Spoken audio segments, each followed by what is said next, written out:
Okay, just get up on that podium. All right, I'm here. That was easy. Now I just need to... Oh my gosh! How many people are in the audience? 100?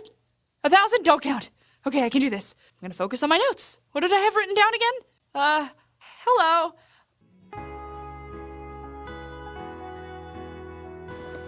Glossophobia, or the fear of public speaking, affects nearly 3 out of every 4 people. But to understand the root causes of glossophobia, we must go back to prehistoric times.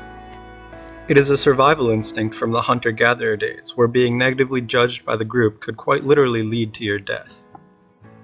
In modern times, this fear has become irrational, seeing as being negatively viewed by others in the group won't actually get you killed. A chunk of my study was based around just that, the fact that this fear has now become so irrational. For some cases of glossophobia, a large part of the solution may just lie in realizing the irrationality of the fear. The biggest aspect of this part of the solution is to understand that the audience is not there to judge you or what you are, but to judge the content of your presentation or your speech. Understanding that helps to alleviate some of the tension associated with public speaking anxiety. But in my study, what really helped most of the subjects was exposure therapy. Things like getting proper rest, eating healthy, and doing breathing exercises. They're all great and they do help, but in the long term, the best way that I've found is exposure therapy. In treating most anxieties, exposure therapy is really just putting a person in a situation in which they are forced to confront whatever it is they're afraid of. This would be like taking someone with a fear of heights and putting them on top of the Empire State Building.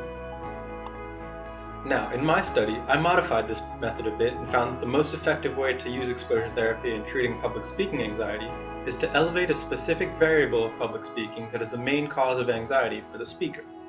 For example, of the people I used in the study, 2 had issues with being the center of attention when speaking.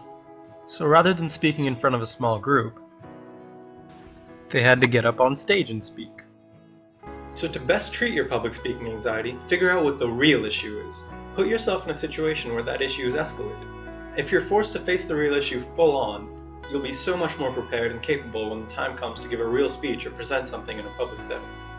Of course, being well prepared and knowing your material is always great, but what I found in this study is that in the long term, this sort of modified exposure therapy really improves public speaking performance.